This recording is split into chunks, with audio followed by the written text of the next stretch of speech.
kompor minyak tanah, kompor sumbu. Pertama kali saya berkenalan dengan Pak Joni, lalu Pak Joni menyebut merek Hawk, itu langsung memori saya, saya pernah punya, waktu kecil mama saya pakai merek itu.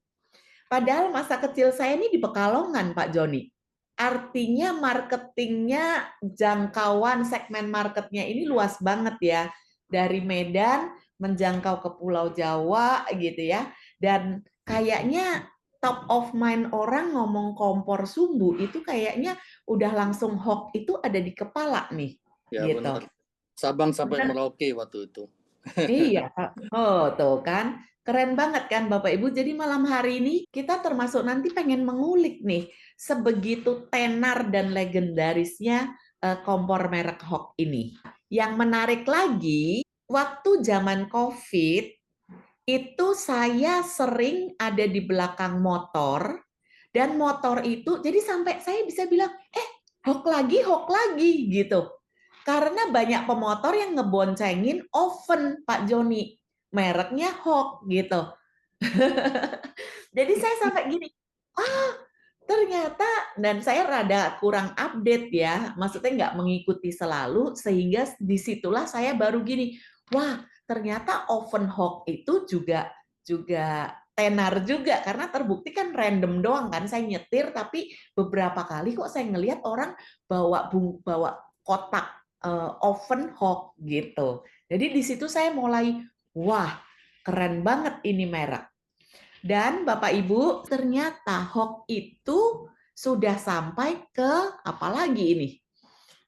Aluminium ventilator tuh yang di atas itu, ya kan? Sampai ke peralatan-peralatan dapur lainnya, ada oven, ada Ya, kompor kompor induksi, listrik, induksi gitu kan. tangki air, tandon air gitu. Pokoknya semua yang berbasis aluminium mungkin kalau bisa disebut ya, Pak. Metal plate lah. Jadi bisa aluminium, bisa stainless gitu, bisa besi. Oh, oke, metal plate. Jadi aluminium hanya salah satu contohnya saja. Yang lain stainless itu juga bagian dari itu. Iya. Oke, yes. Jadi itu Bapak Ibu betapa kompor sumbu minyak tanah yang dari jadul itu ternyata sudah sebegitu terobosan inovasinya, diversifikasi produknya itu begitu luasnya. Jadi Pak Joni yang saya pengen tahu adalah titik awalnya nih Pak sampai bisnis ini begitu begitu besarnya gitu Pak Joni. Titik awalnya seperti apa sih sebelum nanti saya mengulik sedikit dari bukunya autobiografinya Pak Wiyokun. Baik, ya. Terima kasih Bu Gioni ya telah mengundang saya juga. Oke, dan satu kebahagiaan juga ya. Ini buku ini bisa sukses juga ada jasanya dari Bu Gioni. Bu Gioni yang memperkenalkan penerbitnya siapa yang ngerti Mandarin gitu ya. Kalau penerbit biasa banyak, tapi yang ngerti Mandarin karena bukunya dalam dua bahasa ya. Jadi, Yes. dan walaupun penerbit yang ngerti Mandarin, tapi kami juga ketar-ketir juga waktu menyelesaikannya ya karena waktu diedit disambung-sambungkan di pecah-pecah halaman ada yang hilang. Jadi Oh, iya kaget. iya iya. Jadi terpaksa kami by tim harus mengecek semuanya ya Hmm. line per line. Jadi oke itu menjadi satu challenging. Ya jadi thank you untuk ini dan termasuk juga judul malam ini ya From Struggle to Legacy ini dari Bu Gioni nih. Memang penulis ini pandai mencari istilah. Ya, jadi ini dari Bu Gioni dan bagus sekali struggle to legacy. Terima kasih juga dari tim Hawk juga banyak nimbrung ya dan juga teman-teman lama tadi yang dari tempat kuliah tadi saya nampak ada Pak Darmin gitu ya ahlinya pakar saham gitu ya. Oke. Wah, Itu oke. Sesekali nanti bisa undang juga Bu Gioni ya sharing iya. ya gitu ya dan juga teman-teman lainnya yang mungkin nanti namanya sama tapi kurang-kurang jelas ada yang teman lama oke di sini dulu thank you ada Pak Wira ya ketua goloknya orang Bagan kami jadi pertanyaan tadi adalah bagaimana bisa menjadi sekarang ini nah dulunya itu ya kita sih masih nimbrung aja di kompor sumbu dan cukup nyaman di sana karena di situ kita sebagai market leader ya sampai akan datangnya konversi dari minyak tanah ke gas. Mulailah itu dikonversi, omset dari minyak tanah terus menurun.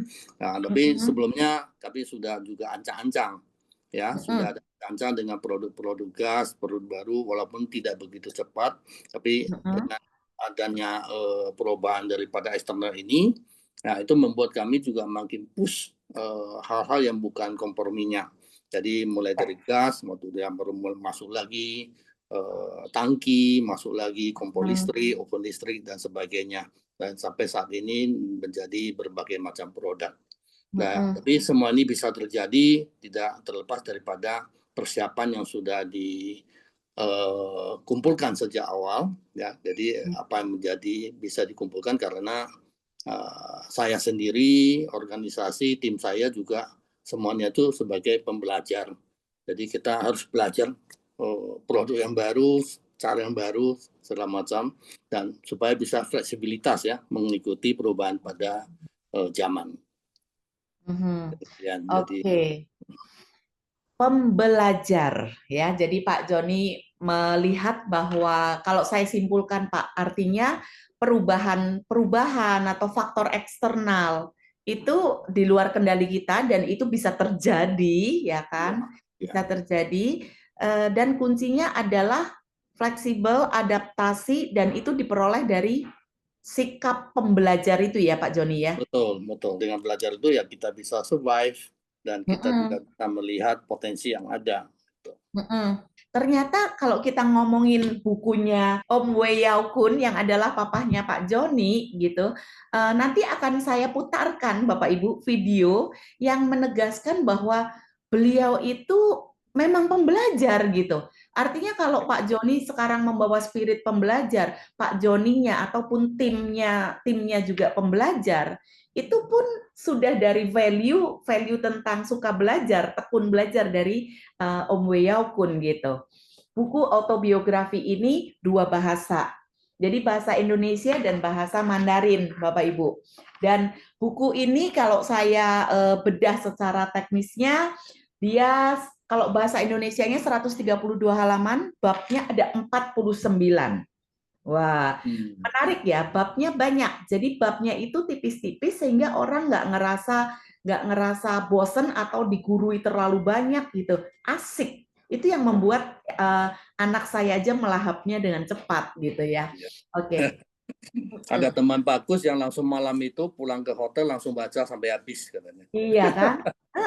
Asik banget kok memang. Papa Pak Joni itu ternyata jenaka ya, maksudnya humoris ya Pak? Dari mananya?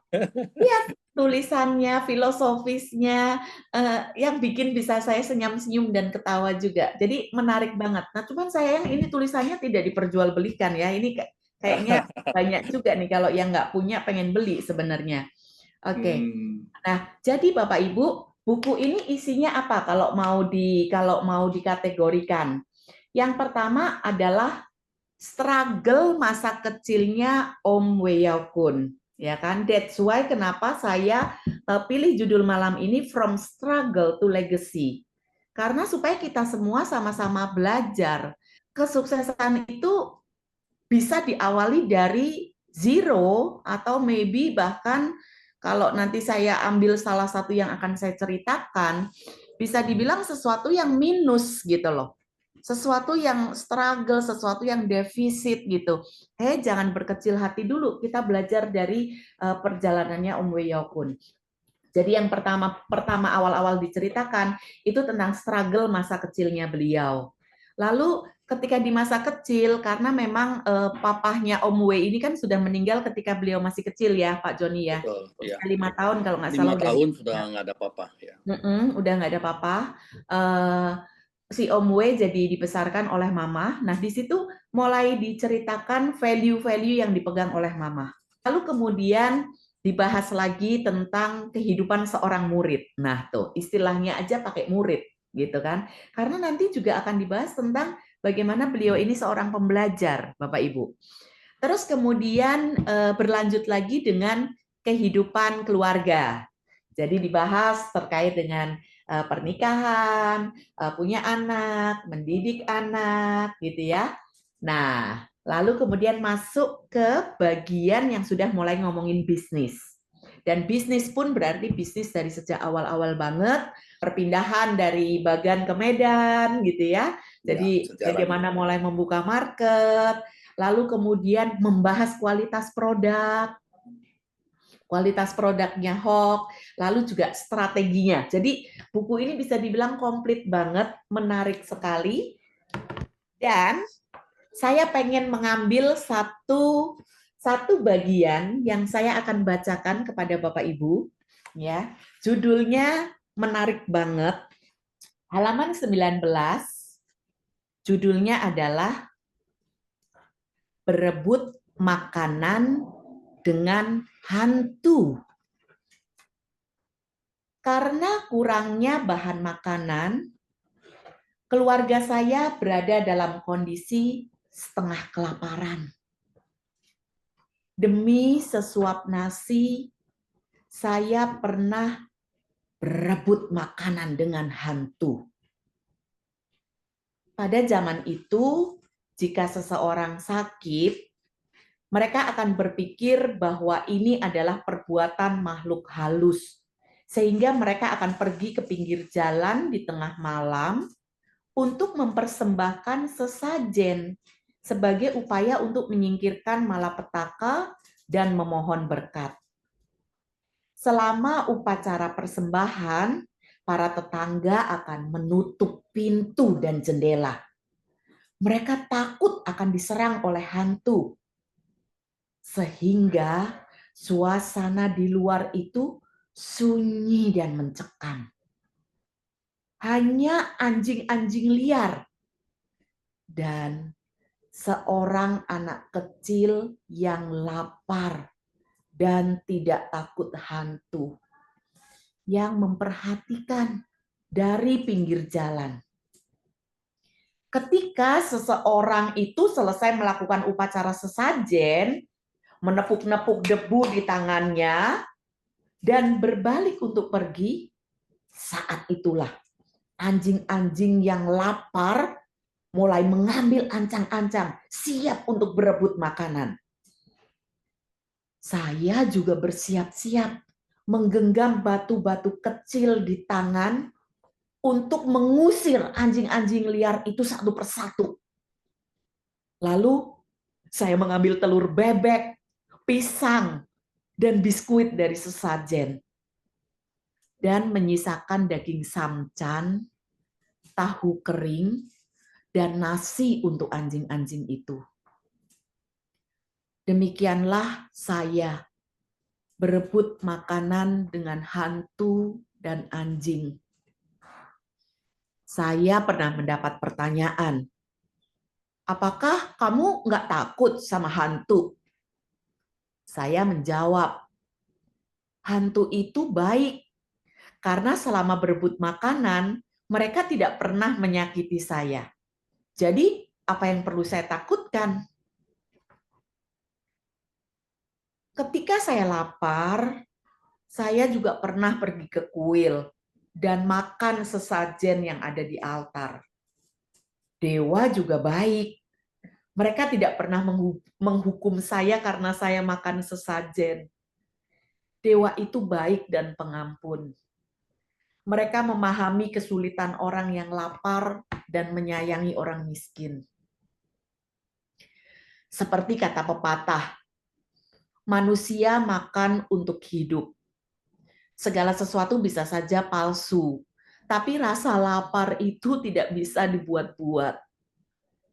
Ketika orang lapar, mereka akan mencuri makanan. Masyarakat Bagan Siapi-Api sering mengatakan, sosa adalah dasar dari coko. Yang berarti bahwa jika seseorang miskin, maka dia akan mencuri makanan. Itu adalah sifat alami manusia.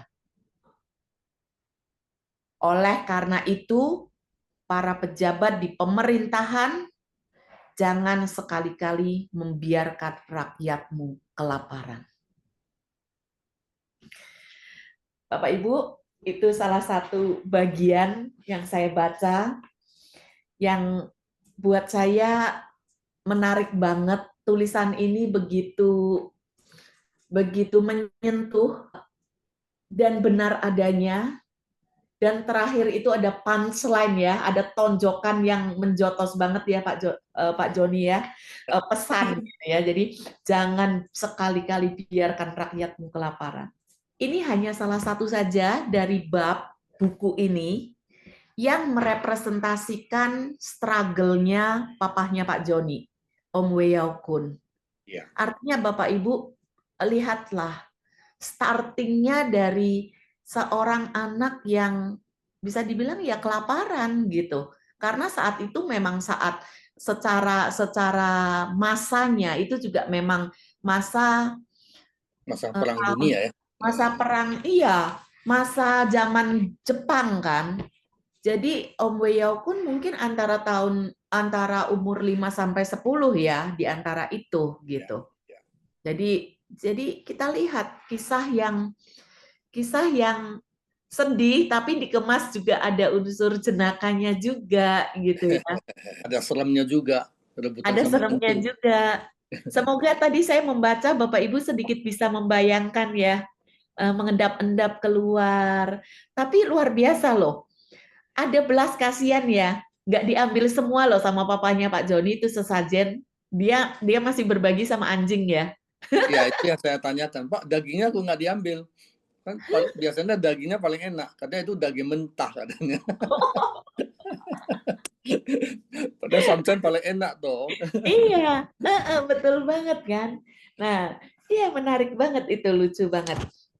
Oke, ya jadi Bapak Ibu itu sekedar representasi dari buku itu ada banyak hal sih yang kita bisa menyimpulkan bahwa starting with struggling ya. Jadi dari struggle itu yang dialami oleh Pak Wiyau Kun gitu. Ya, Oke. ya. Dan Pak Joni, Papa memang tekun belajar ya. Ya itu semenjak dia mulai kerja, ya belajar tukang kaleng dan di saat itu juga mulailah dia belajar di malam hari. Jadi siang harinya kerja, malam harinya dia belajar. Dan kebetulan di Bagan Siapi Api itu ada orang-orang yang dermawan yang memang di sekolah itu membuka malam hari khusus orang yang tak mampu. Ya, dan umurnya udah pada lewat. Jadi papa masuk kelas 1 istilahnya, Iya. masuk mulai dari kelas 1 itu umur 14. Jadi yang belajar malam itu pada yang udah umurnya tua-tua tapi oke pengen belajar dan ada guru yang dermawan yang ngajar gratis, semuanya gratis. Jadi ceritanya sekolah malam di saat Bagan Siapi Api itu dan ya itulah yang banyak membantu banyak orang yang tak mampu itu untuk sekolah. Jadi kalau di zaman kecilnya waktu sebelum dia kerja ya tiap kali buka sekolah nangis sama nenek minta didaftarkan nggak bisa kan. Ya, Ya nenek betul. bilang ya makan aja susah daripada bisa untuk sekolah gitu loh. Ya cuma Betul, betul. Pak Kus ya dulunya katanya dari dulu dia sudah ada pemikiran kalau tidak bisa membaca nanti mau bisnis gimana gitu loh. Sudah ada dalam ini kan pikiran dia gitu loh. Ya, Iya, dalam ini. Cuma ini sebelum saya tanyakan tahu kan waktu kecil iya. ketahu ya. Nah, ini beberapa yang perlu saya tanyakan ke beliau lagi. Ya, kenapa Iya. harus tahu kan? Oke, so saya sudah pegang video yang Pak Joni kirimkan.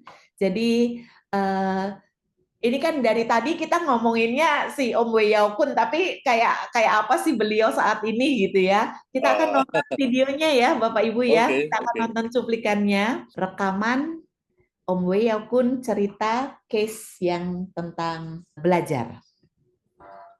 遮以外，落来就是爱受教育所以当时嘛，直直想讲，都来读册。每一摆若你开学，嘛得计较讲要读册，但是有一摆我就叫我来来甲我解释，甲我安慰讲，咱都无连米都无在条买，敢有通去读册？所以我靠着讲，安那要读册，后摆若要做生意，捌你要安怎做生意？我老母就安慰我讲，毋捌你嘛是会做生意，啊嘛是会趁大钱。像讲，伊就逐个提供新加坡有一个叫李五，真好囝，嘛毋捌你。後來就是直直想講，要去趁錢來補貼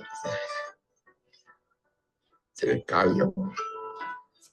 每一日都是出去巴家去回。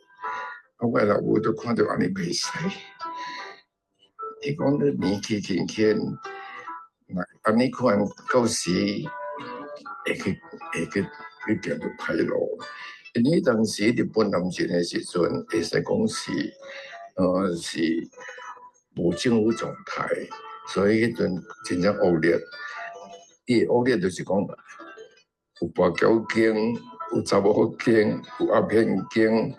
攏是真惡劣的時陣，所以我老母真正煩惱。講安尼若佇這個環境生活出來，我哋就歹去，所以叫我要去學這手藝。所以伊也甲我解釋講，為什麼要學手藝呢？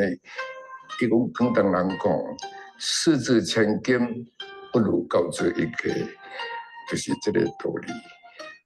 都來就講人都有信用，袂使，毋是咱的物件袂使甲人摕。就講有一日，我佇路佇迄個叫巴拉灣，二更嘅頭捡到一個湯匙，摕轉去我老母買。伊講伊懷疑我這個湯匙是個人偷摕。我無，我這湯匙就是佇倒捡到的。伊講好，等你佇遐捡到你都，從這個湯匙佫摕倒轉迄個所在放掉。這實在就是一個教育。什麼教育呢？這就是孔子嘅哲學，路不拾遺，佇路袂使捡人家老嘅物件，所以是真好嘅一個教育。好，我呢是去，我都袂去甲人摕嘅物件。我刷落去，老母講。甲咱講都要去學手藝，第一陣去就開始也是去讀書，讀窯學，所以變成半工半讀，讀窯學了後嘛是佫繼續自修，請老師來教，迄當時自修差不多也有中學嘅。加上我家己真認真的去學，想講迄陣時聽袂曉算數嘛，袂算術來算，就是珠算、不珠算。珠算學了嘛袂歹啊，比算術你算佫較緊。買七托來學社會，買字典來查，所以。迄當時你學真緊，會使講真正認真，每一日都一定要問一字，每一字下遠都是愛寫一篇的這大方記，所以逐日都安尼學，所以我的思想會緊就是安怎來，所以咱一生都是重要的，就是講學習。伊這個學無止境嘛，所以食到老學到老。到我60歲嘅時，我嘛去新加坡大學去上課去進修，這個路去工人直直做起來。開始是5個人做。Yang saya catat kesimpulan dari penjelasan beliau adalah perlu untuk cepat belajar, terus belajar, belajar tanpa batas. Ya, dan menjelang akhir video sebelum saya menghentikannya, di situ beliau cerita, Lakcap ya, umur 60 tahun, 60 years old, beliau belajar di NUS, Bapak Ibu. Nah, jadi kalau yang sekarang nih usia masih 30-40-an gitu ya. Nih lihat Om Beyau Kun aja 60 tahun loh belajar di NUS gitu. Oke, dan lagi Bapak Ibu kalau saya perhatikan selain pendidikan akademis, ketika mama beliau belum sanggup untuk kirim ke sekolah gitu ya. Tetapi di rumah pelajaran-pelajaran moral itu diberikan.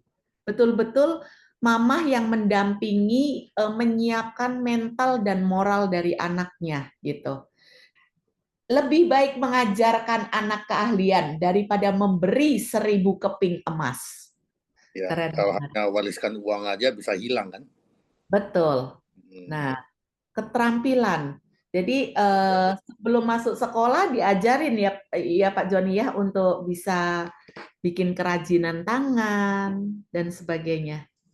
Ada sesuatu yang mau ditambahkan lagi Pak Joni? Ya, itu adalah bagaimana dasar dia menyuruh Pak Kus belajar sebagai di istilahnya tukang kaleng. Ya, jadi lebih baik memberi anak satu keahlian daripada kita wariskan cuma uang. Ya. Itu adalah prinsip-prinsip yang biasanya orang Kantonis kepada anak-anaknya gitu kan. Ya, that's why kalau di dalam suku Chinese yang Kantonis itu banyak orang-orang yang punya keahlian-keahlian. Itu tukang emas, tukang besi, ahli-ahli teknik, itu banyak orang Kantonis. Oke. Kalau orang Hokkien banyaknya sebagai pedagang, petani gitu loh. Nah, tapi keahlian. Jadi ibu ya nenek belajar mencontoh demikian untuk dia ajarkan kepada papa saya. Iya. Itu juga ya selain menyuruh dia belajar, ya di situ juga diajari mengenai filosofi ya. Walaupun buta huruf istilahnya, ya tapi kan prinsip-prinsip filosofi hidup kan ada, yaitu diberikan. Nah dari bahwasannya itu contohlah bahwa sendok yang tadi ya, tadi dikembalikan. Walaupun dia dapat dari jalan, itu adalah prinsip-prinsip seperti yang di Confucius juga ya, jangan mengambil barang yang bukan milik Anda walaupun didapat dari jalan gitu.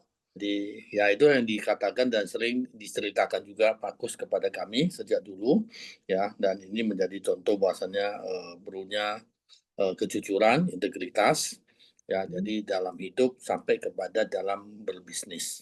Nah, itu salah satu key-nya ya untuk sukses. Bapak Ibu, kalau saya misalnya menyebut Om Wei Yao Kun gitu ya, itu tuh adalah papahnya Pak Joni dan nama Indonesia beliau adalah Kusnadi ya. Jadi memang kalau yang sekarang ini kita kenal kan jangan memberikan anak ikannya tapi kailnya. Ke masyarakat juga sama kan, kalau sukanya kasih duit ya, itu kan istilahnya cuma kasih ikan.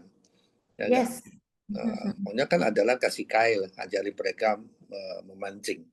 Ya, tapi kan sering adalah populis ya, sukanya tindakan populis ya demikian. Ya. Pak Joni, pengen lebih gini nih teman-teman. Sebenarnya perkenalan saya sama Pak Joni itu tahun 2019. 2019 ketika saya ambil sertifikasi sebagai neurosemantics trainer. Pak Joni dari Medan ke Surabaya. Surabaya ke Bali. Saya dari Jakarta ke Bali, Denpasar kan ya ininya bandaranya. Lalu teman kami Denny, dia dari Surabaya ke Denpasar pula.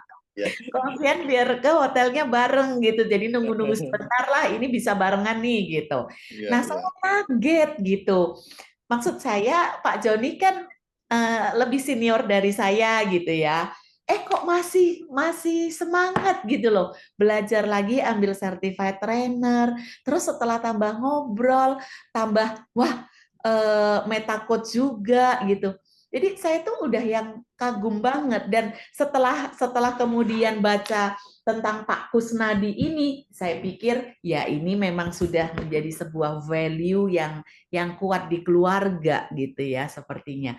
Nah, Pak Joni, tentang pembelajar tadi sebenarnya udah disinggung juga bahwa tim Bapak pun pembelajar gitu ya. Bagaimana Hokinda Citra Lestari, nama perusahaan dari Hok Indonesia ini, contoh-contoh pembelajar itu dihidupi di perusahaan yang seperti apa, Pak Joni? Belajar itu sudah memang dari dulunya ya. Pak Kus kan dari zaman mudanya demikian. Nah, kepada anak-anaknya juga sama. Istilahnya itu kami kecil itu tiap-tiap minggu juga sering dibawai jajanan. Ya, tapi jajanannya buku komik gitu. Dibelikan yang bahasa Mandarin. Ya, walaupun tidak sekolah Mandarin, tapi dia berusaha supaya kita punya minat kepada bahasa Mandarin. Ya, dibelikin komik, dan di dalam komik itu ya itu ada Doraemon. Jadi saya kenal Doraemon udah dari dulu. Mandarin namanya Xiaoting Tang gitu kan, istilahnya beda, tapi ya itu Doraemon dalam istilah Mandarinnya gitu. Nah, tapi oke, itu sudah ditanamkan ya, jadi dibiasakan demikian ya sampai tadi 60 tahun. Beliau juga masih kuliah ke NUS, dan di 60 tahun saya mungkin pada saat itu barusan tamat kuliah kali ya, barusan tamat kuliah. Ya, jadi juga apa juga lagi kuliah juga gitu loh ya. Dan membawa juga saya sendiri juga ini kita sekolah itu kan di kuliahan banyak istilahnya adalah cuma dasar-dasar. Ya, istilahnya saya bisa dapat S1 juga modalnya cuma dari buku pengantar marketing, buku pengantar human resource, bukan dulu namanya sumber daya manusia. Ya. Nah, dengan itu aja kamu hafal aja sudah bisa lulus jadi S1.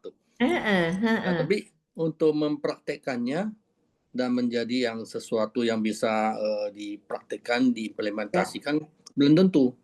Ya, belum tentu. Nah, itu yang menjadi question mark ke saya. Ya, malah yang bisa itu adalah lebih mudah adalah akuntansi, karena kan lebih ke kaku ya. Catat masuk kredit, oke, itu bisa. Tapi hal-hal yang bersifat kayak intangible demikian, nah, di sekolah itu kita hanya dapat teori buku pengantar. Menjadi curious kan, mencari di mana bisa dapat ilmu ini. Dan di situ ya mulailah adventure saya di dalam pembelajaran. Ya, setelah kuliah di Medan kan ada juga institut training apa-apa. Waktu itu nggak banyak, mungkin cuma satu, sehingga saya itu adalah institut manajemen Sumatera apa something like that. Bagus, bisa diimplementasikan ya, termasuk yang ahlinya Bu Gioni ini mengenai sumber daya manusia ya. Di situ bagaimana membuat tabel-tabel penggajian, gradasinya, level-levelnya, kan nggak ada di kuliah itu kita dapat. Dan menjadi satu kebiasaan, saya udah belajar, saya juga bawa tim saya begitu belajar gitu loh. Itu yang terus menginspirasi kami untuk terus belajar ya sampai sekarang. Ya, sampai awalnya kan belajar adalah sesuatu yang skill, knowledge. Ya, tapi kalau orangnya makin banyak, kita juga ataupun saya hadapi juga, ini orang ini susah amat gitu kan. Ya, pemikirannya ada yang berbeda-beda, aneh-aneh segala macam. Ya, akhirnya saya mencari lagi ilmu apa.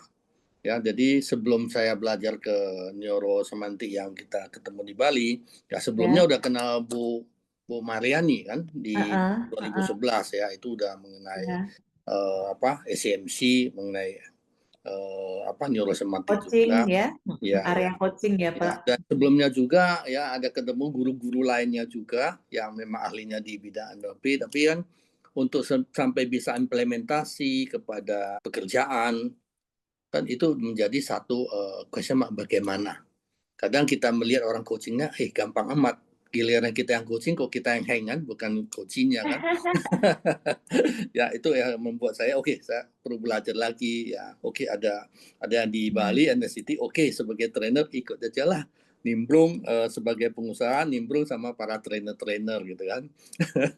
Jadi membuat Bu Gioni ini pengusahanya, tapi kok ikut trainer ya, ikut jadi trainer. Betul. Dan menurut saya itu jadi role model kan Pak. Maksud saya buat tim Bapak yang kayaknya ngapain lagi belajar lagi, gini-gini aja. Itu kan ngelihat sosok ownernya, sosok preskomnya, ini role model gitu. Beliau aja masih tetap terus belajar gitu. Ya, Iya. saya pernah satu kelas dengan salah satu tim Bapak juga. Satu kelas di Self Actualization Leadership. Bu Yuliana saat itu kita ngerjain tugas gitu ya, dan beliau share juga apa yang sudah dilakukan di Hokinda Citra Lestari.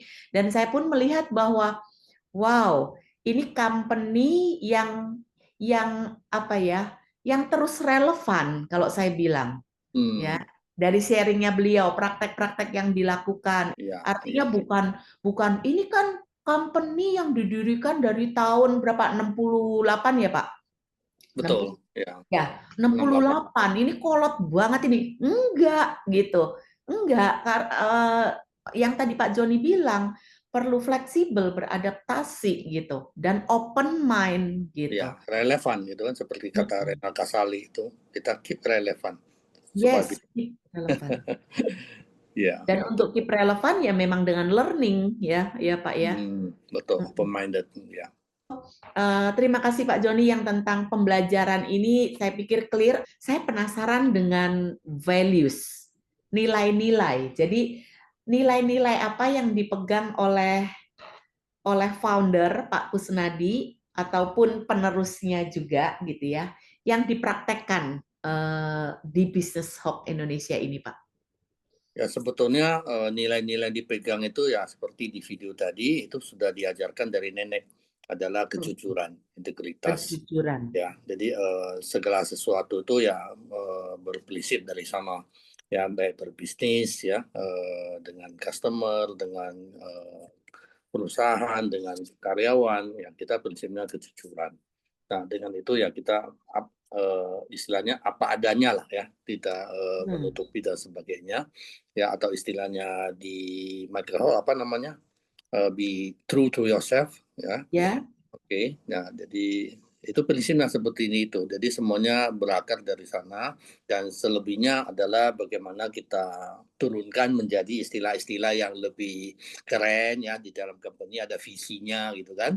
Ya, menjadi produk yang menjadi pilihan konsumen, ya produk bermutu, ramah lingkungan, ya aman bagi konsumen. Itu kan sesuatu yang memang juga berasal daripada integritas.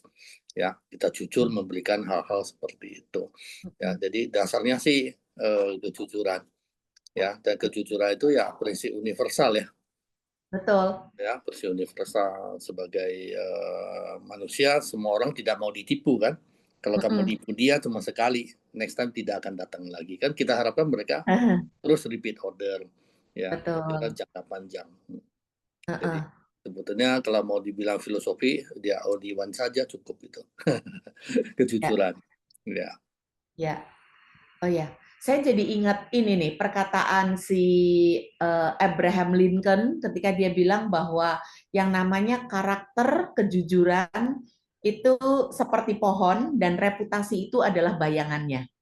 Jadi mungkin ini juga sesuatu yang happen, yang dibuktikan oleh produk Hawk ini ya Pak ya.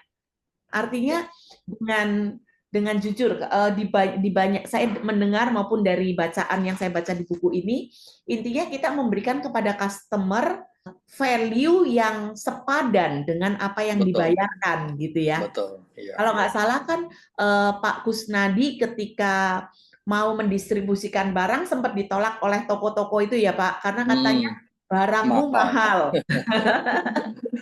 Nah, terus beliau malah bilang, wah, saya malah gembira.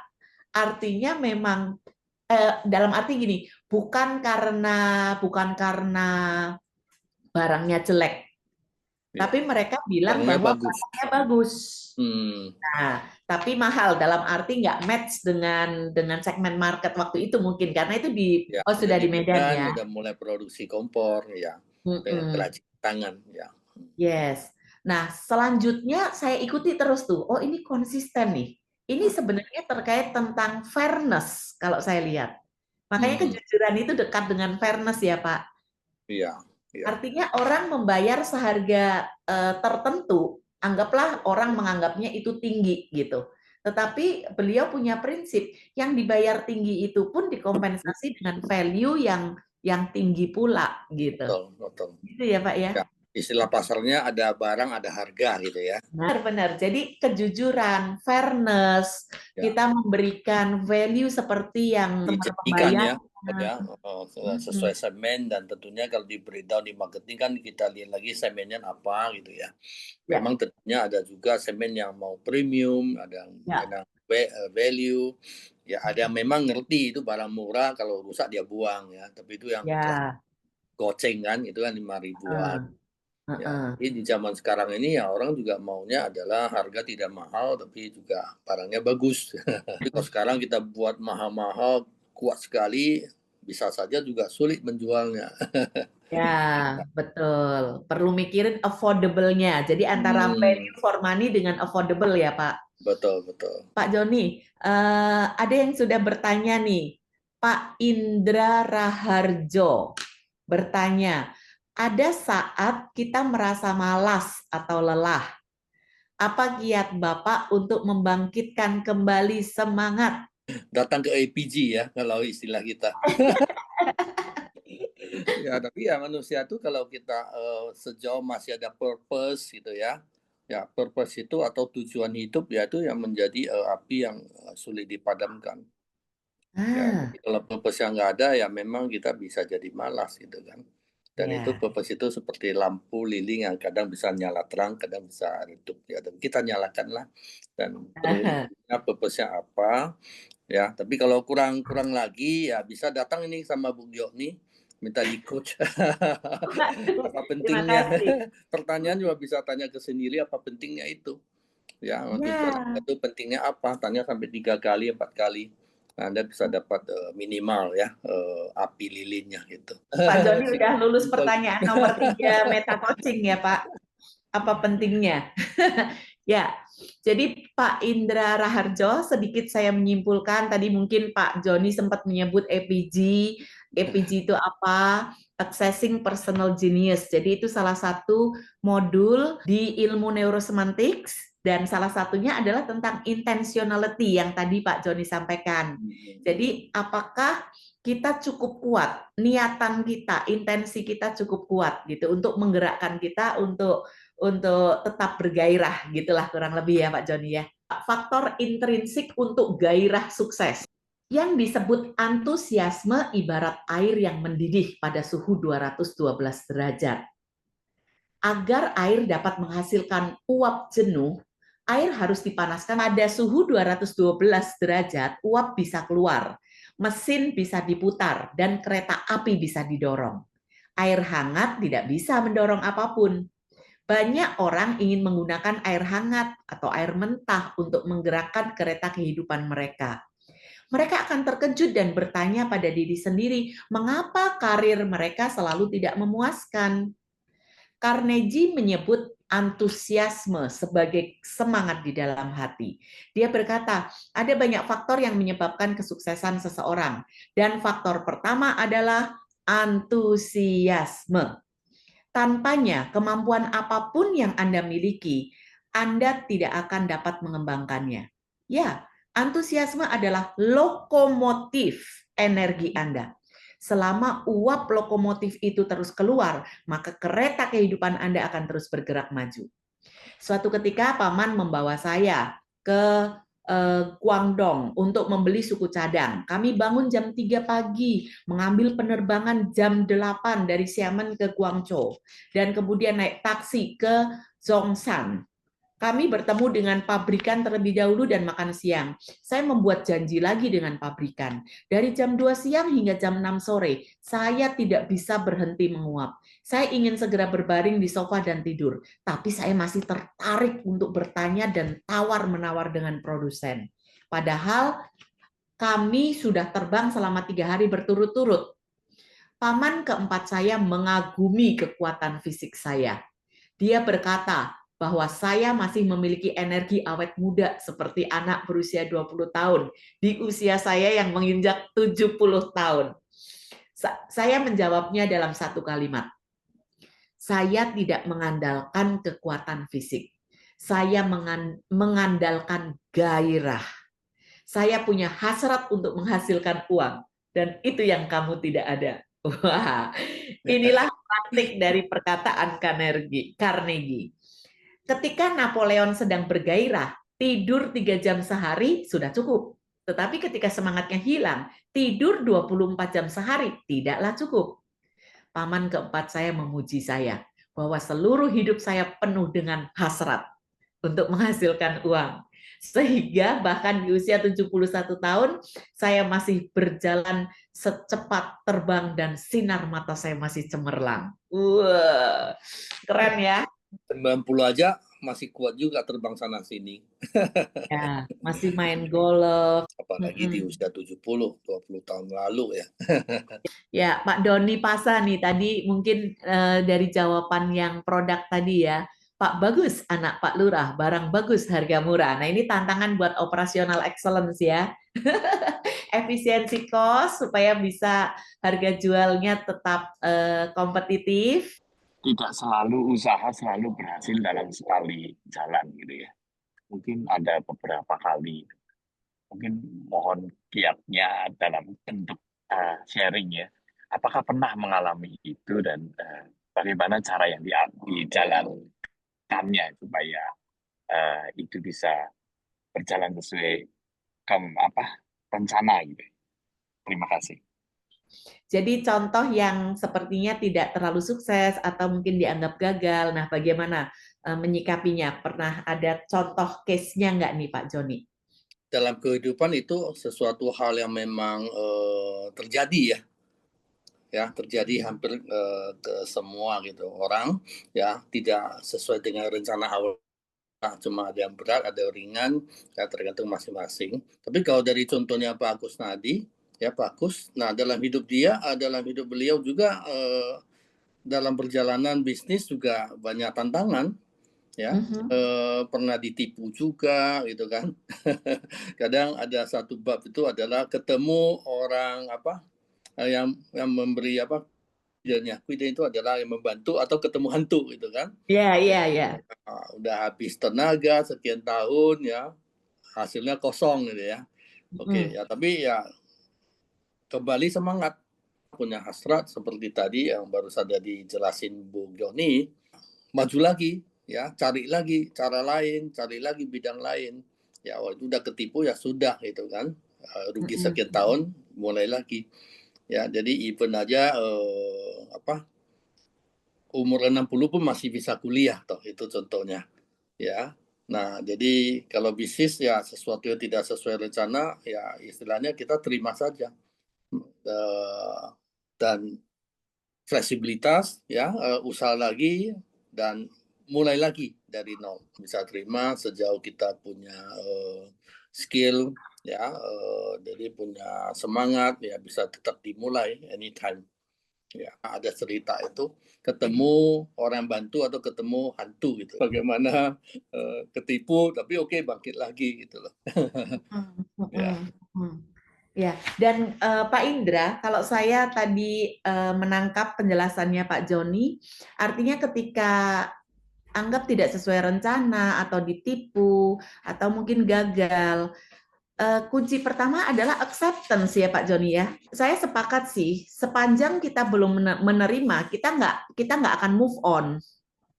Ada skill dan sebagainya. Artinya memang diri kita itu perlu punya perlengkapan, bekal gitu ya, sehingga ketika nggak bisa di yang sini, kita bisa nyoba yang lain gitu. Betul. Ya.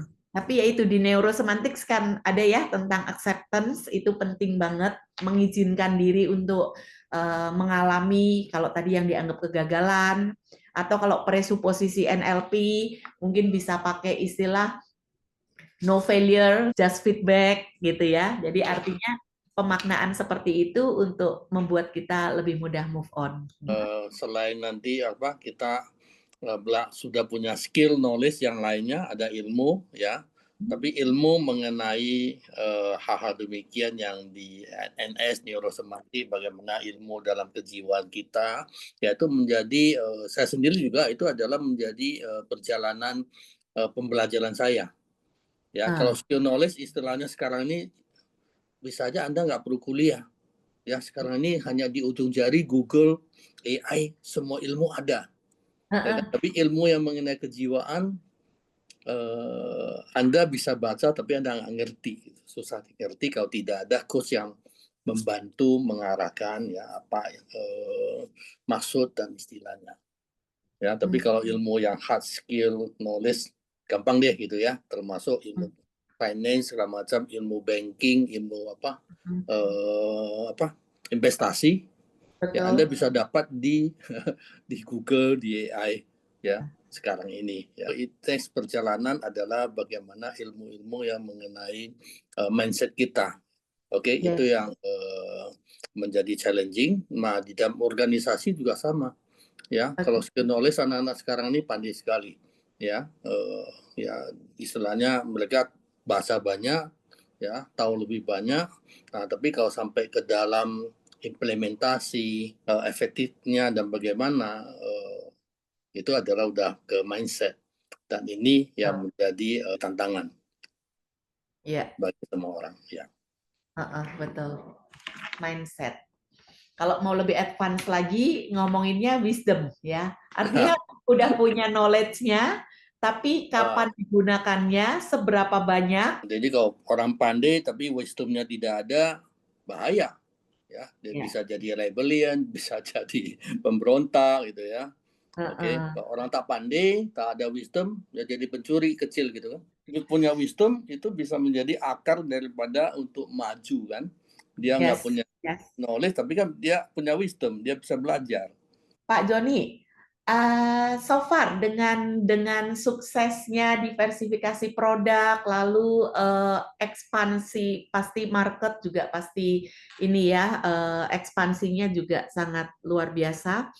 Pak, apa Pak strategi yang bisa dibagikan ke kita nih? Strategi bisnis apa? Strategi ya, bisnis ya tetap berangkat daripada kita punya vision missionnya bagaimana seperti tadi ya, dan menjadi value yang kita pegang adalah integritas. Di dalam company kami juga integritasnya menjadi dasar ya. Oke, baru terusnya ada kompetensi, excellency, collaboration, innovation, baru ke customer kan, yaitu teorinya lah ya, tapi basicnya tetap integritas. Dan untuk bisa berkembang ya sama seperti banking ya, kita perlu sistem yang baik ya. Kalau tidak baik di dalam itu akan banyak muncul kesempatan-kesempatan nanti kalau kunci menjadi terjadi fraud karena sistem perusahaannya tidak bagus, karena terbuka untuk fraud ya. Dan pas ketemu lagi manusianya yang memang mindsetnya tidak baik ya, dan ketemu lagi lingkungannya tidak baik, terjadilah itu fraud. Ya, jadi untuk bisa itu ya unit dasar value itu ya punya sistem yang baik, dan selebihnya skill knowledge malah di zaman sekarang ini lebih mudah didapatkan.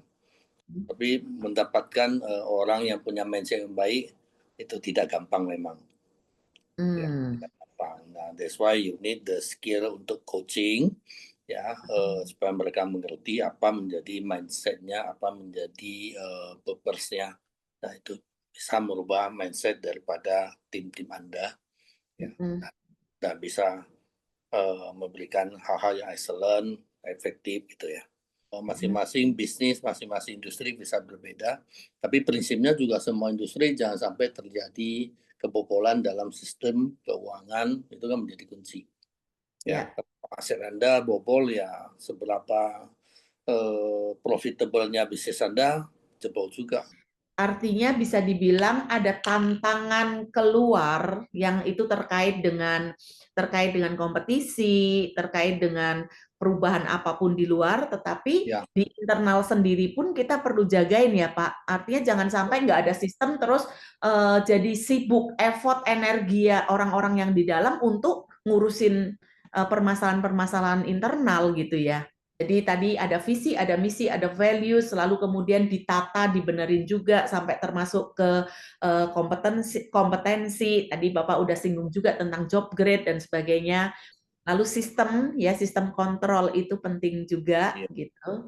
Sehingga akhirnya bisa fokus menghadapi tantangan di luar, kompetisi, customer dan sebagainya gitu ya Pak. Sepakat sih. Iya. Ya. Thank you Pak Joni. Kalau di bukunya Pak Kusnadi ini sebenarnya ada prinsip, walaupun ini mungkin prinsip saya nggak tahu, justru mau checking ke Bapak nih. Dikatakan 3 faktor sukses itu adalah waktu, orang, dan lokasi. Apa nih Pak? Masih relevan nggak 3 faktor suksesnya yang ditulis oleh Pak Kusnadi? Ya ini sampai saat ini relevan ya. Ini Relevan ya? prinsip-prinsip hal yang bersifat universal. Ya, Heeh. jadi Anda itu bisa sukses tergantung pada itu Anda di saat apa dan Ya. di daerah mana lokasi. Ya, Heeh. dan ketiga itu adalah Zen itu orang, bagaimana komunikasi Anda sesama orang ya di dalam atau sesama pebisnis. Jadi ini 3 prinsip kesuksesan daripada seseorang. Ya, Anda sangat pandai tapi tak bisa komunikasi, Anda lahir di zaman yang salah, ya di lokasi yang salah, ya sudah juga nggak ada. Jadi tiga faktor ini bersatu, Anda berhasil lah. Gitu.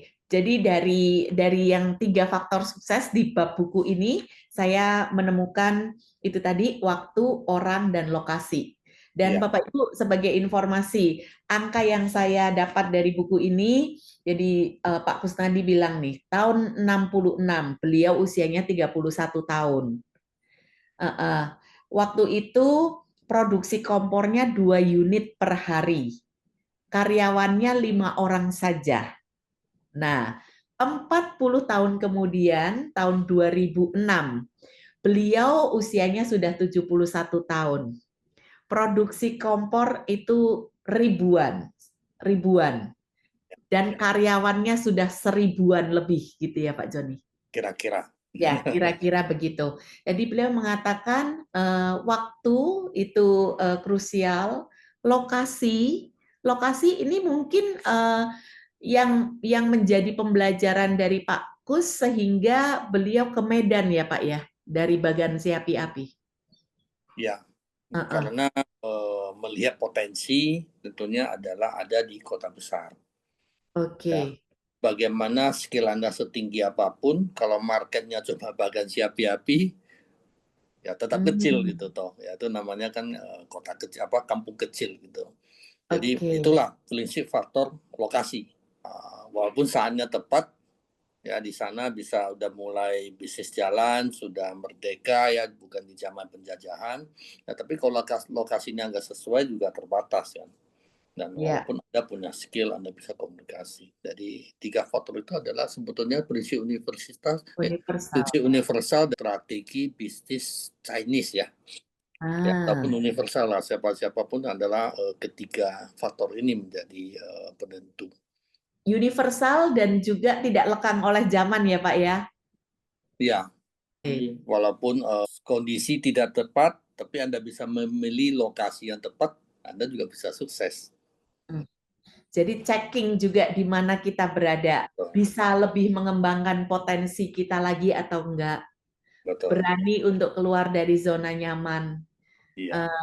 Tentu saja dibarengi kesiapan ya Pak, ketika berpindah ke yang demand-nya tinggi, kan perlu juga kemampuan kapasitas produksinya supaya tidak mengecewakan juga. Betul. Ya, di balik itu sebenarnya kompleks ya Pak, layernya banyak gitu. Faktor ketiga kan orang itu ya termasuk Anda sendiri, bagaimana skill knowledge Anda, ya, dan bagaimana attitude dan bagaimana hubungan kita dengan sesama manusia. Ya, sebetulnya filosofi ini ya sudah mengcover apa yang diceritakan dalam manajemen modern ya. Betul. Sekarang detail-detailnya. Kalau ini kan adalah universal, sudah ada di situ. Ya, tinggal bagaimana diterjemahkan lebih lanjut. Ada apresiasi buat Pak Kusnadi yang masih luar biasa di usia 70 tahun. Lalu kemudian Pak Hartono, orang kuat mampu menghadapi tantangan, tapi orang hebat mampu bangkit setelah jatuh. Thank you Pak buat ini summary ini. Pak Hartono ini nggak salah sebagai penulis juga ini. Iya. Ibu Catherine, thank you sudah mengetikkan summary-nya tadi. Pak Indrako, keluarga Bro Joni semuanya ramah dan tidak sombong. Salah satu kunci sukses. Sampai mobil Kijang yang membawa Bro Joni menuju sukses masih dirawat. Jadi jasa-jasa yang membawa sukses itu diingat. Thank you banget Pak Joni waktunya. Thank you sama-sama, thank you Bu Joni ya. Nanti saya bisa sharingkan link supaya Bapak Ibu bisa menikmati pembelajaran dari video itu. Ini Silakan Pak Wira. Ketua Bagan Golop kita. Silakan Pak Wira. Yo, selamat malam semuanya. Salam kenal Pak Joni dari sini luar biasa. Kupas tuntas ya, Bu Gioni. Kusnadi itu sangat luar biasa ya. Saya baru sebulan yang lalu beliau juga sebagai ketua Dewan Pembina di Bagan Golf Club. Sebulan yang lalu usia 90 tahun ikut kita ke golf ke Bandung ya. Aku naik turun gunung, wah. Saya bilang kalau usia saya 90 mungkin semua yang pendengar di sini tidak sekuat dengan Om Kusnadi. Saya melihat sosok ini sebagai sosok yang sangat bisa kita menjadi panutan ya, sebagai ayah, sebagai om ya, sebagai inspirator yang menurut saya ini the genuine ya. Ini bisa kita tiru. Dia selalu pesan, ada yang selalu saya ingat, ada hal-hal yang sangat penting ya. Saya melihat Om ini punya mind-nya yang sangat positif, kemudian bodinya ya, secara fisiknya luar biasa ya. 90 tahun itu 8 gol, 18 gol itu 3 hari berturut-turut. Yang usia 50, 40 itu KO semua ya. Saya lihat itu fisiknya luar biasa ya. Mungkin karena mindset-nya, soul-nya bagus ya, secara fisik ya. Ini yang selalu dia pesankan ke saya atau ke teman-teman, itu setiap hari minimal minum 8 gelas air. Makan itu 80% kenyang. Karena orang kita ini makan apalagi di buffet, makan gratis lagi. Kalau ikut seminar ibu ini semua disikat ya. Ini pesan beliau kenapa hidupnya panjang umur ya.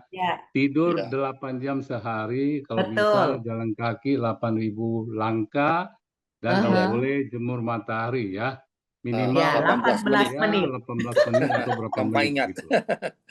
Ini yang selalu saya ingat ya. Ini contoh baik untuk kita supaya hidup lebih panjang umur. Saya doakan Om Yaukun ya, kita sebut. Beliau itu akan panjang umur ya. Dengan kokoh, fisik, mindset yang positif ya.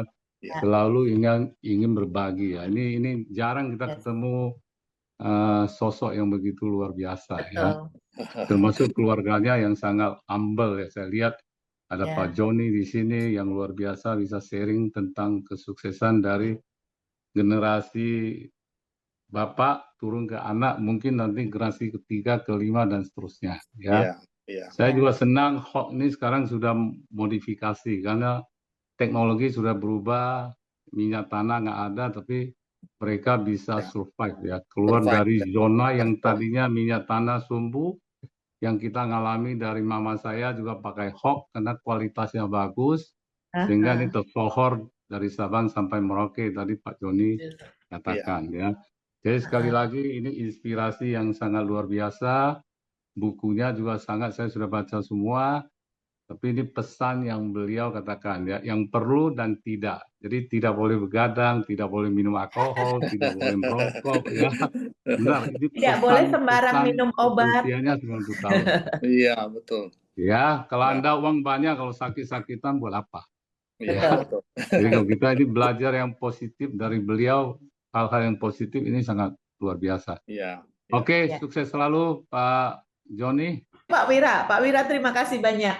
Jadi buku ini komplit banget memang, termasuk saran-saran kesehatan seperti yang tadi udah disampaikan Pak Wira. 5, 8 tadi ya, ada 8, ada 5 kali 8 gelas air, 8 jam tidur, 80% kenyang, 8.000 step dan 18 menit jemur. Lalu 5 larangan. Jangan alkohol, jangan merokok, jangan begadang, jangan sembarang minum obat, dan jangan tahan kencing. Tadi saya mau mengangkat tentang 4 lessons tanggung jawab ya. 4 lessons tanggung jawab yang diangkat oleh Pak Kus ini adalah belajarlah jadi murid gitu ya. Belajarlah jadi murid artinya ini lebih ke learning spirit gitu ya yang beliau sharingkan. Lalu kemudian tanggung jawab pada keluarga, itu yang kedua. Nafkahi keluarga, lalu juga orang tua ya. Jadi beliau berharap bahwa kita bertanggung jawab atas keluarga. Yang ketiga adalah tanggung jawab kepada negara, gitu.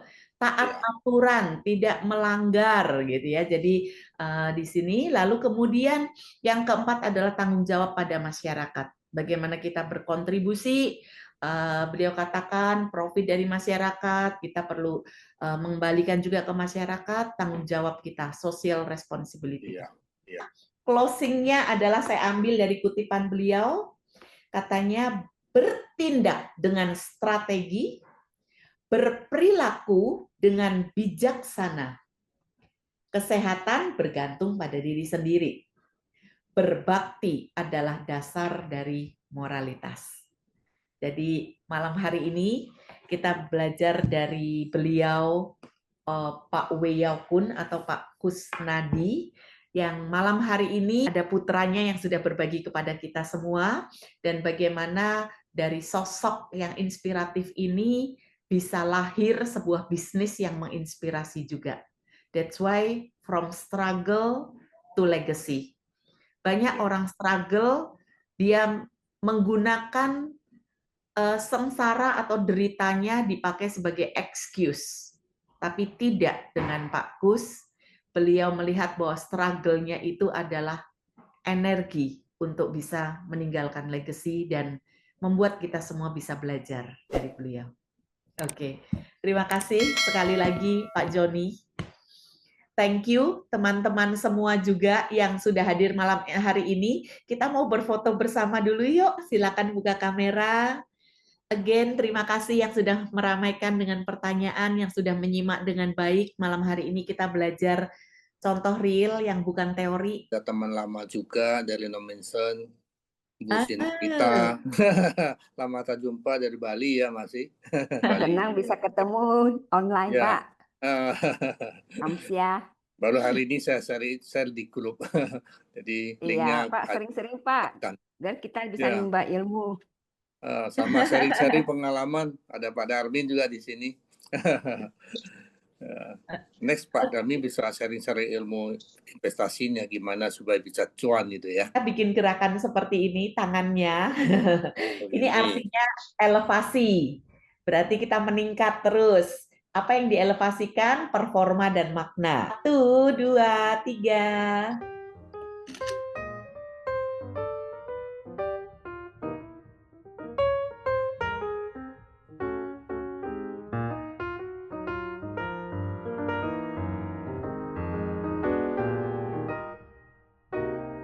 Sukses untuk kita semua. Okay. Sehat-sehat. Dan bagi yang berminat buku ya tadi lupa sampaikan. Oh iya Pak. Nanti DM aja ke IG-nya Hope, ya Instagram-nya Hope, ya amat nanti kita kirimkan. Oke. Instagram-nya Hope Indonesia. Terima kasih Bapak Ibu. Sampai ketemu lagi. Bye-bye.